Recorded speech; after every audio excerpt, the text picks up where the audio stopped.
जैसे नारायण को दिखाते हैं श्रीदेवी और भूदेवी, ऐसा अष्टदेवों को सौभाग्य को भी ऐसा होगा है?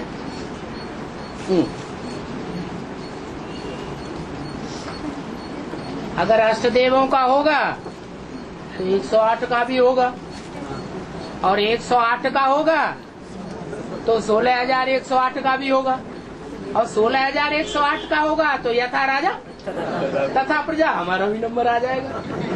ठीक है, पूछो। हाँ,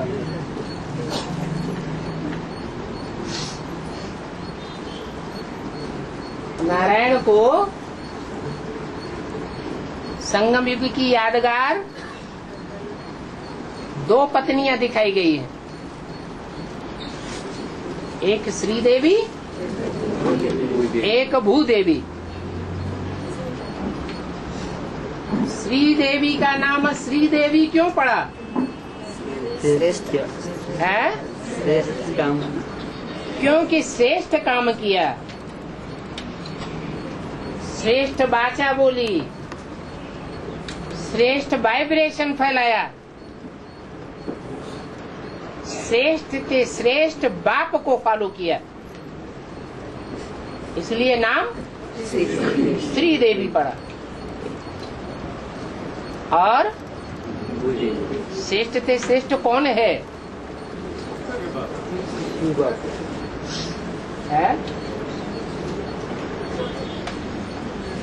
अरे श्रेष्ठ से श्रेष्ठ इस सृष्टि में कहा जाता है या परमधाम में शिव बाप कहा जाता है? शिव बाप बता रहे, शिव बाबा जो इस सृष्टि पर सदा कायम है, उसको फॉलो किया, कोई दूसरे को फॉलो नहीं किया। श्रेष्ठ से श्रेष्ठ को फॉलो करने के कारण, उसके डायरेक्शन पर चलने के कारण नाम पड़ा श्रीदेवी, और दूसरे का नाम भूदेवी। भू माने पृथ्वी, धरणी माने जो भी कन्याएं माताएं रूपी धरणी हैं, उन धरणी के बीच में ऐसी धरणी जो 7 धर्मों को कवर करती है, 7 धर्म खंडों को कवर करती है। या सिर्फ भारत को कवर करने वाली को भूदेवी कहा जाएगा? है 7 धर्म खंडों को कवर करने वाली, उसका नाम पड़ा भूदेवी। पृथ्वी, पृथुलाति इति पृथ्वी, जो चौड़ी होती जाती है, विस्तार को पाती जाती है, उसका नाम पृथ्वी। पहले तो जम्बू द्वीप था, छोटा था या बड़ा था? छोटा था। फिर द्वापर युग से क्या होना शुरू हो गया? पृथुलाति, बड़ी होना शुरू हो गई। अरब खंड आया, फिर बौद्धी खंड आया, फिर क्रिश्चियन खंड आया। सारी दुनिया में पृथ्वी का विस्तार फैलता चला गया, उसका नाम पड़ा है भूदेवी। स्थूल में भी बात लागू होती है, हद में भी लागू होती है, और बेहद में भी लागू होती है। जो कन्याएं होती हैं, कन्याकुमारी को फॉलो करने वाली होती हैं,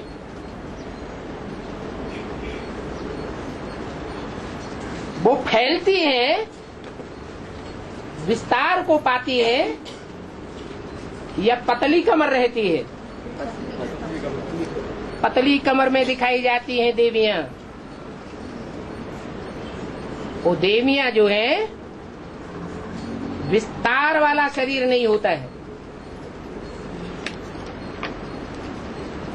ज्यों ज्यों बच्चों की पैदाइश होती जाती है, ढेर के ढेर बच्चे पैदा होते जाते हैं, माँ का शरीर विस्तार को पाता जाता है। बाकी भारत माता को तो सदैव इस रूप में दिखाते हैं, कन्या कुमारी के रूप में दिखाते हैं। गायन भी है 2 माताओं का खास, कौन कौन सी? कन्या कुमारी और अधर कुमारी। अधर का मतलब अर्ध। पहले कन्या थी, बाप का ही बन करके रही, फिर बाद में क्या हुआ? माता बन गई। आधी कन्या होकर के पार्ट बजाया, पुरुषार्थ किया, बाद में माता बन करके पार्ट बजाया।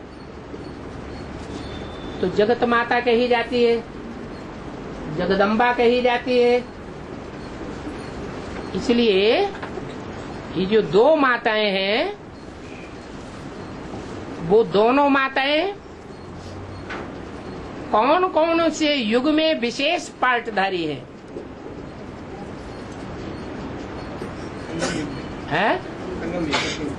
संगम युग में तो विशेष पार्टधारी है, लेकिन संगम युग में भी उनका जो पार्ट है, तिरुपति में जो मंदिर बना हुआ है, झगड़ने का गाया हुआ है, या आपस में प्यार से रहने का गाया हुआ है? झगड़ने का मंदिर बन गया। एक कहती है तेरो पति, मेरो पति कहाँ से हो गया? उसका दिल तो तेरे साथ रहा पड़ा है, बल शरीर से मेरे साथ है, मेरे साथ रहा। तो तेरो पति असली में हुआ या मेरो पति हुआ? 84 जन्म की शूटिंग में क्या हुआ? मनसा के संकल्पों से शूटिंग होती है या तन से शूटिंग होती है? मनसा के संकल्पों से शूटिंग होती है। तो ये बात किसने कही? जगदम्बा ने कही। तेरो पति है वास्तव में, मेरो पति मैं नहीं मानती। और श्रीदेवी क्या कहती है? श्रीदेवी कहती है प्रैक्टिकल में तो अभी तेरा पति हुआ। पति साकार में होता है या निराकार में होता है? पति तो साकार में होता है। तो साकार प्रैक्टिकल जीवन में ज्यादा मिलन मेला तूने मनाया या मैंने मनाया? किसने मनाया? जगदम्बा ने मनाया। जगदम्बा का बहुत बड़ा मेला लगता है यादगार में। तो ये थोड़े ही कहेंगे कि मेरो पति। वास्तव में प्रैक्टिकल जीवन में जब देखा जाए, प्रैक्टिकल होता है शरीर के साथ, तो तेरो ही पति है। दुनिया में कोई नहीं मानेगा मेरो पति। मेरे से तो बात भी नहीं होती है, मेरे से तो देखना भी नहीं होता है, मैं तो सन्मुख मुरली भी नहीं सुनती हूँ, मैं तो बिल्कुल अलग थलग हूँ, मेरो पति कैसे हो गया? तो ये झगड़ा चलता रहता है। ये झगड़ा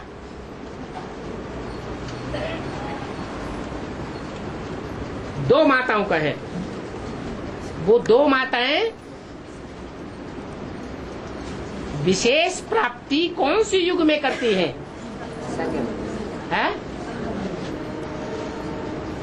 संगम युग में विशेष प्राप्ति करती है बाप से। एक प्राप्ति करती है जो मनुष्य जीवन का लक्ष्य है, नारी से लक्ष्मी बनना, वो लक्ष्य प्राप्त कर लेती है। और दूसरी लक्ष्य तो प्राप्त नहीं करती है, परंतु वो सारी ब्रह्मा कुमार कुमारियां जो बेसिक में हैं, उन सब की बीज है। रुद्रमाला में सब धर्मों के बीज है या नहीं है? हैं। तो चंद्रवंश की बीज है। रुद्रमाला के सारे ही मण के बीज रूप हैं, बाप समान है। बीज होने के कारण परिवार को कंट्रोल कौन करता है? बीज बाप, मां नहीं कंट्रोल करती। पूरे परिवार को बीज बाप ही कंट्रोल करता है। तो जो भी ब्रह्मा कुमार कुमारियों का जखीरा तैयार होता है, चाहे बेसिक में, वहां भी पहले पहले मुखिया बन करके कौन पार्ट बजाती है? जगदम्बा पार्ट बजाती। यज्ञ के आदि में डायरेक्शन देती थी, ड्रिल कराती थी, टीचर बन करके बैठती थी। ब्रह्मा बाबा भी उनके डायरेक्शन पर चलते थे। और आदि में करती थी तो अंत में नहीं करेगी, है? जो आदि में सो अंत में। आदि में जो कुछ किया वो तो थोड़ा सा छोटा सा रूप है। क्या ब्रह्मा कुमारियां उतना बड़ा मर्तबा नहीं पाती हैं जितना बड़ा मर्तबा ब्रह्मा कुमारियों की अम्मा पाती है। क्या सारी दुनिया के सब धर्म वालों को कंट्रोल करेगी।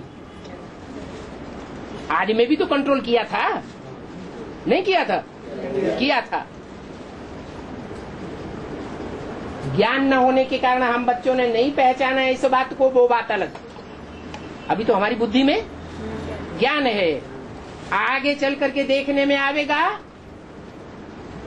सब धर्मों की आत्माएं जो चंद्रवंश और चंद्रवंश से नीची हैं, सब उसके कंट्रोल में आ जाएंगे। पूरी 500 करोड़ की दुनिया ही प्रभावित हो जाएगी। कलयुग में किसकी पूजा होती है? खास देवियों की पूजा होती है। जय माता दी का नारा लगता है, पिता को तो भूल जाते हैं। शूटिंग कहाँ होती है? संगम युग में शूटिंग होती है। जो सच्चे पांडव हैं वो दुनिया का मान मर्तबा संगम युग में भोगते हैं, ये अपने को गुप्त करके रखते हैं। वो सूर्यवंशी अपने को गुप्त करके रखते हैं। और ब्रह्मा कुमार कुमारियां तथाकथित बेसिक वाले क्या करते हैं? प्रत्यक्ष करते हैं, अपना मान मर्तबा भोगते हैं। नियम ये बना हुआ है, जो यहाँ जितना मान मर्तबा भोग लेगा उतना मान मर्तबा वहां गवाए देगा। तो संगम युग में बहुतों को ये प्रश्न पड़ता है कि जगदम्बा का पार्ट क्या है? सतयुग में जगदम्बा का पार्ट क्या होगा? त्रेता में क्या होगा? अरे सतयुग त्रेता से भी ऊंचा जन्म कौन सा है? संगम युग। संगम युग में ब्राह्मण परिवार के अंदर उसने सबसे ऊंचा पद पा लिया। राज करेगा खालसा।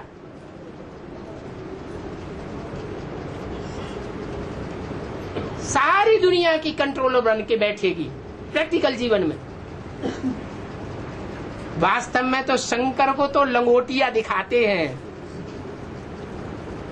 कोई ताज नहीं होता है।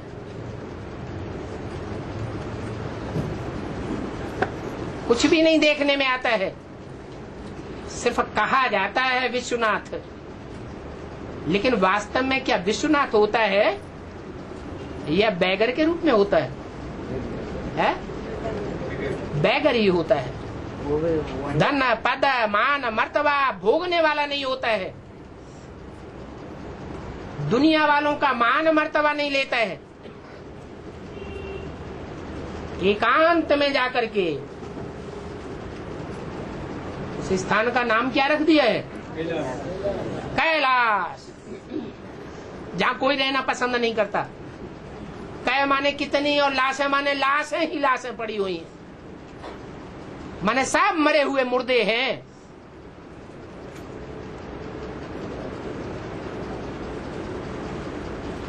जीते जी मर जाते हैं।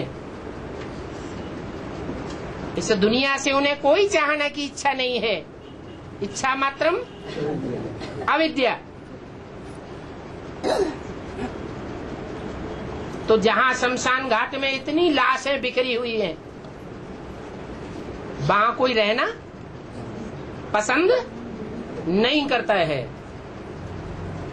दुनिया वाला कोई वहां रहना पसंद करता है? नहीं। अरे पुरुषार्थ की इतनी ठंडी होती है, कोई वहां टिक नहीं सकता। लेकिन ऊंची स्टेज है, ऐसी ऊंची स्टेज जो दिखाई गई है, उस ऊंची स्टेज में रहने वाली थोड़ी सी आत्माएं हैं, जिन्हें रुद्रगण कहा जाता है। दुनियावी मान मर्तबा भोगने वाले नहीं हैं। इंद्र देवता की तरह नाच गाने में मस्त रहने वाले नहीं हैं। बस एक लौ लगी हुई है, किसकी? एक शिव बाबा, दूसरा न कोई। तो ऐसी श्रेष्ठ आत्माएं गुप्त होकर के पार्ट बजाती हैं, और बाकी ब्रह्मा कुमार कुमारियां जो और धर्मों से कनेक्टेड रहते हैं, चंद्रवंश से लेकर के और सभी नीचे धर्मों तक, वो सब जगदम्बा के कंट्रोल में आकर के अपनी अपनी शूटिंग करते हैं। कलयुगी शूटिंग के अंत तक वो प्रत्यक्षता होती रहती है। और अंत में जैसे बेसिक नॉलेज में हुआ, क्या हुआ?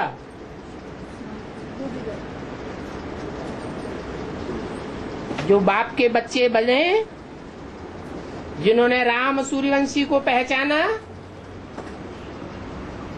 उनकी बुद्धि में ये बात पक्की हो गई कि एक बाप सच्चा और बाकी सब झूठे। चाहे वो गणेश हो, चाहे हनुमान हो, चाहे कोई भी देवताएं हो या कोई भी देवियां हो, बुद्धि से मान सम्मान उतर जाता है। सात्विक स्टेज होती है उस समय, बाकी सब की डूबी जा हो जाती है। जो कृष्ण को दिखाया है, क्या दिखाया है? हाथ में नई दुनिया सूर्यवंशियों की दिखाई देती है। बाकी और जितने भी धर्म वंश हैं, चाहे चंद्रवंशी हो, चाहे इस्लाम वंशी हो, बौद्धि वंशी हो, उनमें से जो श्रेष्ठ चंद्रवंशी हैं, जो अपने को कन्वर्ट कर देते हैं, झुकाए देते हैं सूर्यवंशियों के सामने, उनके अनुसार चलने लग पड़ते हैं, वो तो सूर्यवंशी ही बन गए। बाकी सब दुनिया कृष्ण की लात के नीचे आ जाती है।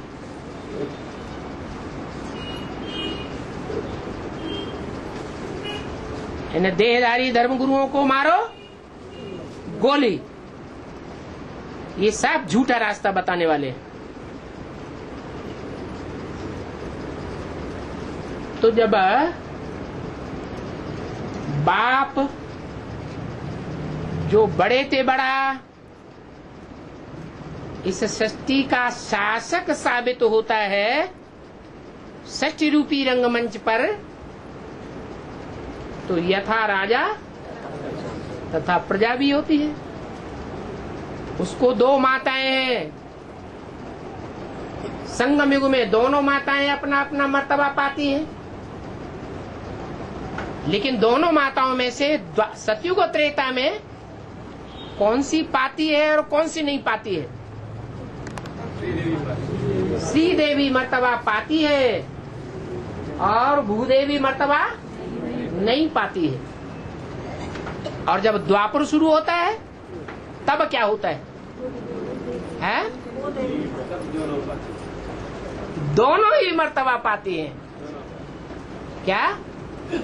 दोनों ही मर्तबा पाती है, इसलिए द्वापुर कहा गया है। राजा एक है लेकिन घर दो हो जाते हैं। न ग्रहम ग्रहम इति उच्यते, गृहिणी ग्रहम उच्यते। गृहिणी कोई घरवाली, कोई घर कहा जाता है। हाँ, एक व्यभिचार का पार्ट बजाती है और एक 63 जन्मों में भी अब व्यभिचारी पार्ट बजाती है। ऐसे रुद्रमाला के हर मणके के जीवन में ऐसे ही होगा। क्या होगा? क्या होगा? अरे ये संगम युग है, ब्राह्मणों के संगम युग में सब पुरुषार्थी मणके हैं रुद्रमाला में। प्रैक्टिकल जीवन में बुद्धि कहीं जाती है या नहीं जाती है?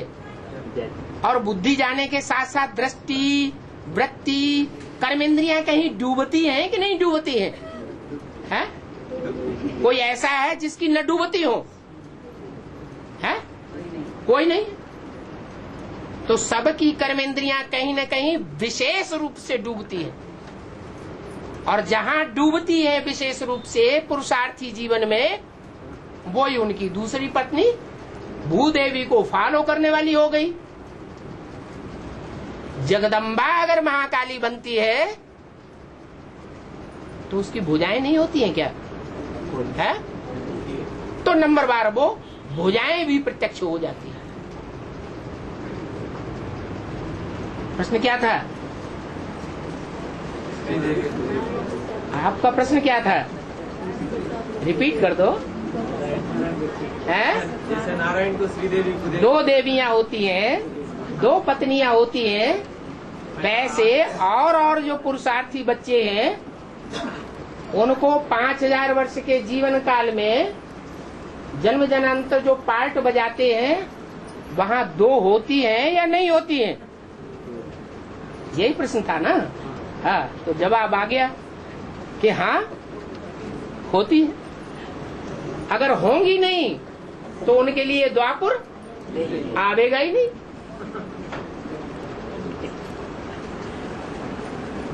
हाँ।